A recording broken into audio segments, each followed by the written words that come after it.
This nurse, Lucy Letby, this murderer, she's the most prolific child killer of modern times. She got a whole life order after being found guilty of killing 7 babies, attempting to kill 6 more. But it seems that there are some people who are just not remotely convinced she is guilty. Well, Facebook groups have been set up in support of Lucy's appeal. She's appealing some of those cases that haven't yet gone to trial. Letby's appeal. And, yeah, Letby's appeal. Yeah. People put Christian names in now for Letby. murders and things, and they should go by the surname. Well, look, some of them are arguing she got away with her crimes because she was white and a woman. So we're asking, is she able to get a fair trial, really, or does all this information out there prevent that from happening? The Crown Prosecution Service, considering Letby's case, will decide today whether or not she will face a fresh trial.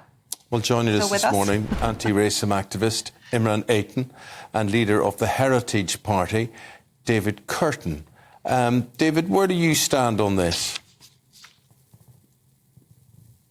Yeah, I'm very concerned about the verdict here and the veracity of the evidence that was given in the trial. And I think I've never seen a case like this where there's been so many questions about the verdict almost immediately. And this case is very similar to something that happened in the Netherlands, which was the case of Lucia de Burke, who was a nurse that was in prison for 7 years. And then she had an appeal, and the verdicts were overturned. She was originally found guilty, and then she was found innocent. And there's a lot of things about this case that are very concerning. I mean, well, it's still today, when you hear reports about this on some mainstream outlets, they say there were 7 deaths in a 12-month period. Lucy was there for all of those deaths of babies, but that simply isn't true. There were 17 deaths in that 12-month period. There were 9 of them where she wasn't even there, but that's not presented to us in the media, and that wasn't presented to the jury in the court. They were presented with a spreadsheet that showed that she was there 100% of the time, when that simply wasn't true.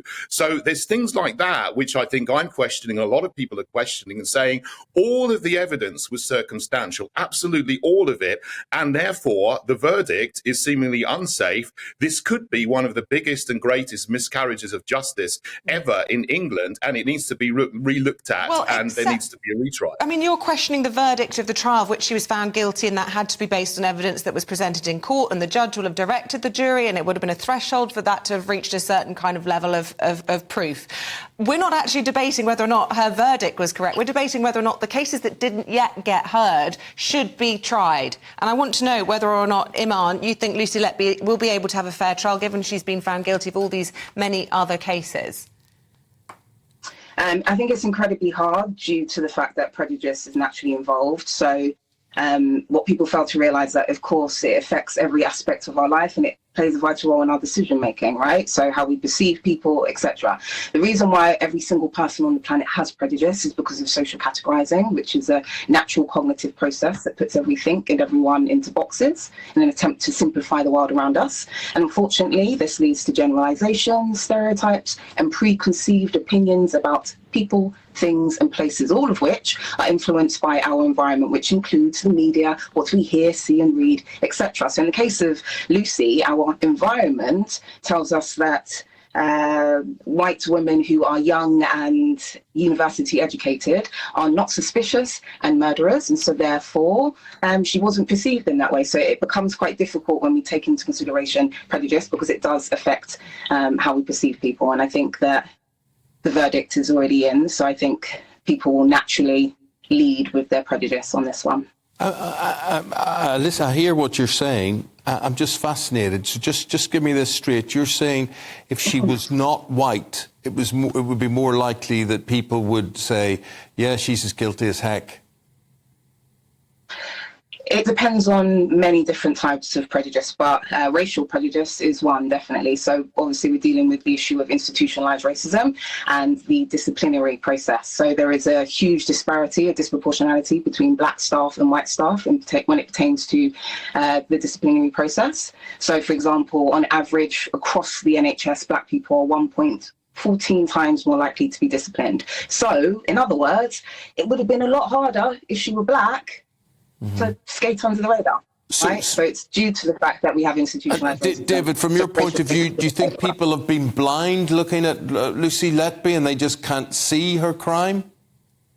No, not at all. I mean, I don't think this has anything to do with prejudice in terms of her colour of her skin. I think people are just looking at the evidence and they're thinking, well, is this true or not? And they're asking questions about this. But, if we talk about prejudice, I think when it comes to the judicial system, most of the prejudice to me, in general, seems to be coming from the left of the political spectrum, people who pursue these narratives of critical race theory, that the country is institutionally racist and therefore white people get off more than black people. That simply isn't true, because when you're in a court of law and there's a jury of 12 people, they are presented with evidence, and the judge, to a very great extent, directs the evidence that they receive. And what is, very, very good in England, or should work in our judicial system, is that there are press reporting restrictions. So people who are in the jury should not be prejudiced by seeing information about the case before the case, outside the case, or after the case. But the thing is, with this now, there's been so much reporting over the last 4 weeks. There's been really hatred has been whipped up against Lucy, I think very, very unjustly, because there are questions about the verdict. And it's questionable whether she will get a free trial, a fair trial now, because of what's been said in the media over the last 4 weeks. OK, Imarn and David? Prejudice is everywhere. Let me just add that. Prejudice is everywhere. Secondly, you spoke about institutionalised racism. We already had the Met Police be proven to be institutionally racist, sexist and homophobic. And on top of that, jurors and judges are expected to ensure that their prejudice and bias does not affect their decision-making. Why? Because it leads to unfair discriminatory practices. So again, prejudice is everywhere. It is a part of the natural human dynamic. And so you have to make a conscious decision to ensure that the media doesn't actually affect your decision-making. You have to make a conscious decision to ensure that what you hear, see and read doesn't influence you in a negative way. So got to leave it there, guys. Thank you. Thank you both very much indeed.